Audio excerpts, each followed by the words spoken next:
When I was 12, I came to the conclusion that everyone in the world, including my own family, was against me.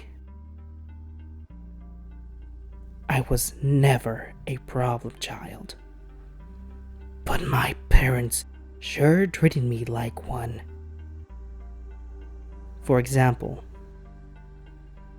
I used to need to be home by 5 p.m. every day. This clearly restricted my amount of playtime outdoors. I wasn't allowed to have friends over to play at the house, nor I was allowed to go over anyone else. I had to finish my homework directly after I came home from school, no matter how long it took. My parents refused to buy me video games and forced me to read books and then write books reports on them to prove I can actually read it. Now, even though those rules listed above were quite frustrating to me as a child, they aren't what upsets me the most. What really hurts me was the lack of compassion on behalf of my parents. My mother was a bitter woman who always made me feel guilty about accidents or mistakes I've made.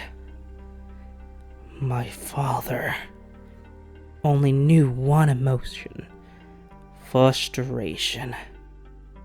The only time he spoke to me was when he screamed at me for receiving poor test scores or beat me for my misbehavings. But enough about them. Let's talk about my school's psychologist. For his very own privacy, we will call him Dr. Tanner. Like most junior high schools, a psychologist is always available on campus during school hours to assist with any student in need of counseling, whether it's emotional, academic, social, behavior, etc. To be honest, I have never seen any students talking to Dr. Tanner. Every day I would walk past his office on my way to the cafeteria and peek through his little window. He would always be alone in there, working on some paperwork. I guess that most kids were too afraid to speak about their problems to an adult who was practically a stranger. For this reason, it took me 3 weeks to muster enough courage to go to his office. March 2nd, 1993 was the day I decided to voice my troubles to Dr. Tanner. During lunch break, of course, I stood in front of his office door and knocked.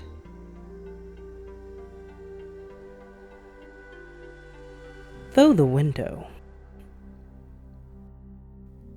window, I could see him raise his head, smile, and motion for me to come in. I did. He greeted me by introducing himself and asking for my name. Dr. Tanner was a very soft-spoken man who seemed to radiate kindness in less than 30 minutes. I rambled to Dr. Tanner about how mean my parents were to me and they didn't care about me at all. After a while, my voice began to quiver and I stopped speaking. The psychologist listened patiently to my whole spiel. Arms folded and head nodding. I half expected him to begin talking about it, how everything I just said was untrue and that my parents loved me dearly and blah blah blah. But he didn't. Dr. Tanner leaned towards me with a grin on his face and said, "You know, I'm the best school psychologist in this world. I promise we will fix this." I rolled my eyes. "Okay, but how?" I asked. "I have my ways," he replied. "I'm a man of my word. I promise that within just 1 month, the relationship between you and your parents will change for the better, forever." After a brief pause, he continued, "Although I do need you to make me a promise."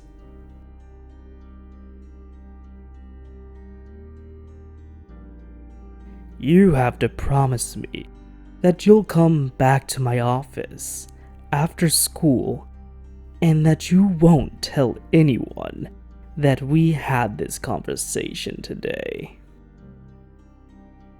It'll be a little secret." "I promise."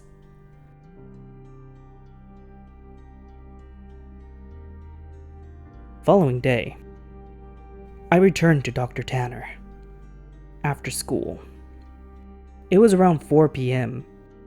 when I entered his office.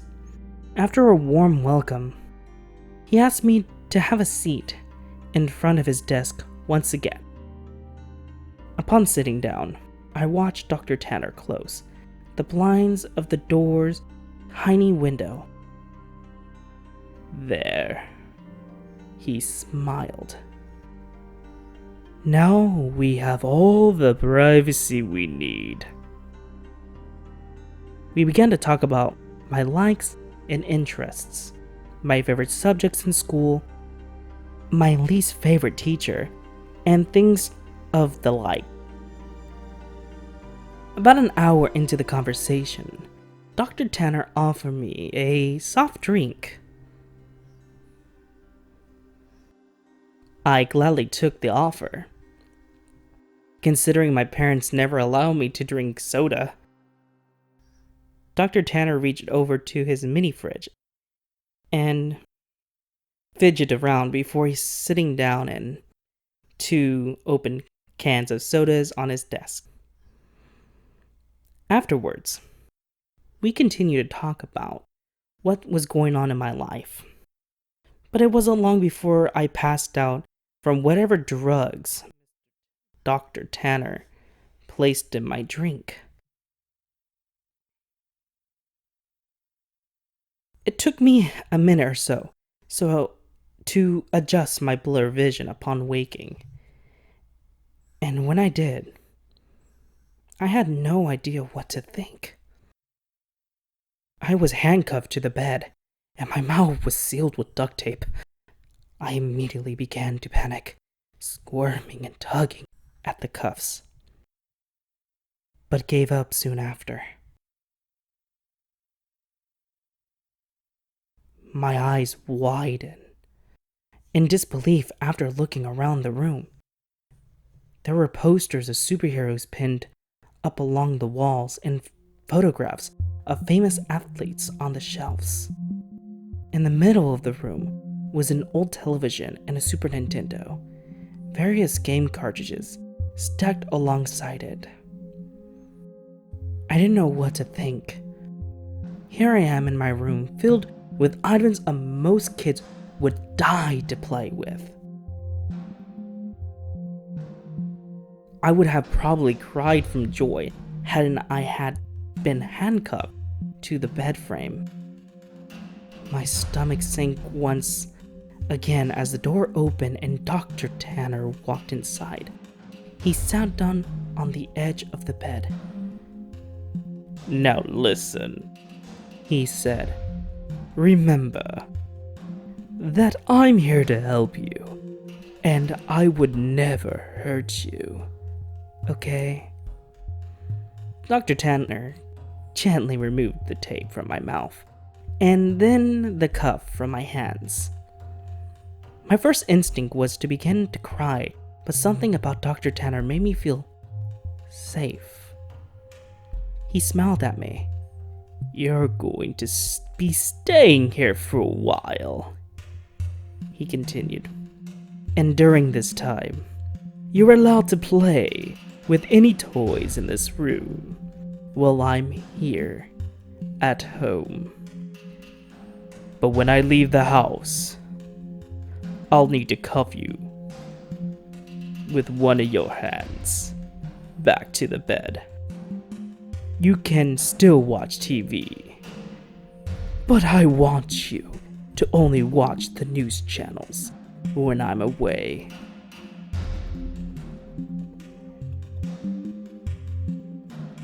I sat in silence, still trying to process the information he had given me. "So?" Dr. Tanner yipped, slapping me on the knee. "You go ahead and knock yourself out. I'll be back when it's time for dinner." He got up from the bed, walked across the room, and clicked the TV's power button before locking the door behind him. Several more minutes passed before I realized Dr. Tanner wasn't joking. All that was left for me to do was boot up the Nintendo and play Mario until nightfall. At about 7 p.m., Dr. Tanner returned to the room carrying 2 plates of mashed potatoes and chicken strips. I finally gathered up the courage to ask him about how long I'll be staying in this room. "Well, about a month," he replied. "Give or take a few weeks. I just have some work I need to do." The following morning, I awoke to Dr. Tanner's hand patting my head.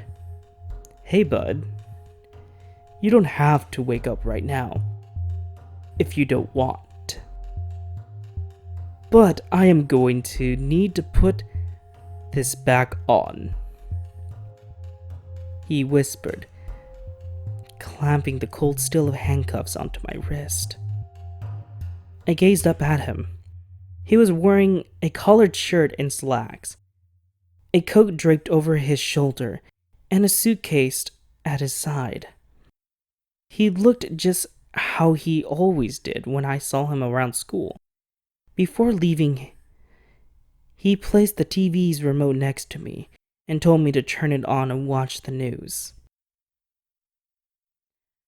The first thing I saw upon turning on the TV was a breaking news segment. An important-looking police officer stood at a podium surrounded by people with microphones. I happened to begin viewing halfway through his speech. "A statewide Amber Alert has been issued as of this morning. We have several investigations working towards identifying a potential abductor. But as of right now, there is not much evidence.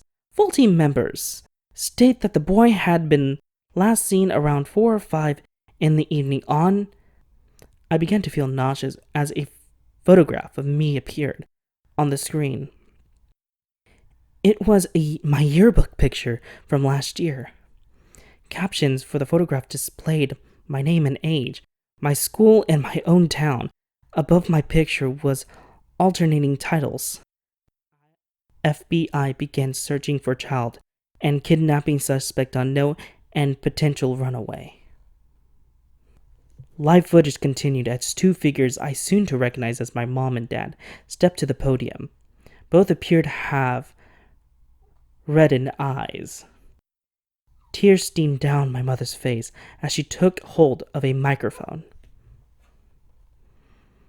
I never seen such emotion come from my mother before. She wept in the live television, shuddering on a sentence such as, "Please return my baby back to me, and I'm so sorry, and please come back home to us." When my father took the microphone, I nearly expected his attitude to be stone cold, but he had tears in his eyes. He pleaded to the world to bring his son home safely, and lastly, begged for my forgiveness. I know I haven't been the best father, but goddamn, I do wish I had been now.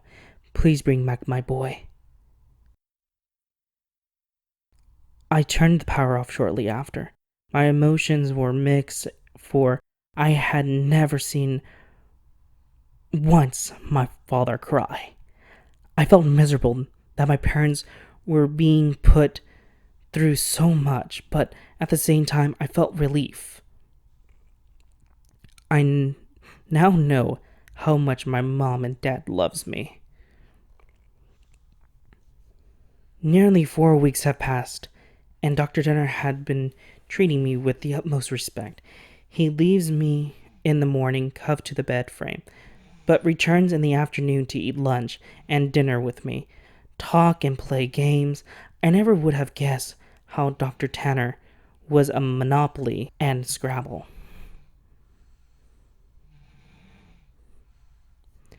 But one morning when Dr. Tanner woke me before heading off to work, I noticed a stern look on his face. I also realized that it was 3 hours early than when he usually wakes me up. "You need to watch the news today. No exceptions. I want you to keep the television on all day and pay close attention to it," he stated grimly.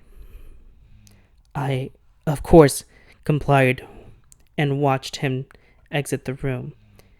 About 2 hours later, a breaking news segment interrupted the toothpaste commercial I was watching. The title, "Human Remnants Found." 2 men looking in suits stood aside one another and began speaking. "We are displeased to bring you such unfortunate news this morning regarding of our missing child case from earlier this month." One of the men bowed his head while the one speaking shuffled through some papers. He continued, "The remnants of the body had been found in a garbage bag beneath a highway overpass. The body appears to be that of a child, although not much of it is left. The body had been decapitated, and much had been burned to ash and bones." The screen shifted over to the helicopter view on the freeway. Dozens of police cars gathered near the bottom of the tall overpass. The man's voice could still be heard. "Within the bag, police found a junior high school student identification card labeled as such." The screen showed the school ID card I always kept in my backpack. The plastic was sort of melted away, but my photograph and name were intact. After the 2 men dismissed themselves, the camera panned over to my parents. They were sitting among reporters, my father's face held in a painful grimace, and my father soaked his head down at his knees. I shut off the television off. Dr. Tanner returned home very late. He hurried into the room, unlocked my cuffs, and placed a bottle of fizzing water into my hand. He placed his hands onto my shoulders and smiled. "I made you a promise, didn't I?" I nodded, tears squeezing their way out of my eyes. "You need to make me a promise again," he whispered. He told me that I need to drink all the water in the bottle. It would help me sleep. And that from here on, I am never to tell anyone that I ever met him. "I promise." "I told you, I'm the best school psychologist in the world, didn't I?" And he was right. I awoke later that night to find myself lying in the middle of the park, stars shining brilliantly across the night sky. I recognized the park. It wasn't too far from my school, a mile or so down the road. I saw my house. The lights were off, but I could make out my father sitting on the step leading into the front door. I hesitantly called out to him. He lifted his head slowly, but when he saw me, it was me. He sprang to his feet, ran towards me with open arms, yelling at my name. My mother's erupted from the house behind him. Dr. Tanner was right. Things have changed with my family and I. My parents smiled more often and treat me with loving compassion. I could not ask for more perfect ending. Every now and then, I see Dr. Tanner on campus, walking to and from his office. Rarely do we ever make eye contact, let alone speak to one another, but sometimes he'll shoot me a wink and a smile. I'll always keep my promise to him, and I pretend I never met him, but there will always be one question forever floating in my mind. Who did Dr. Tanner decapitate and throw off the overpass?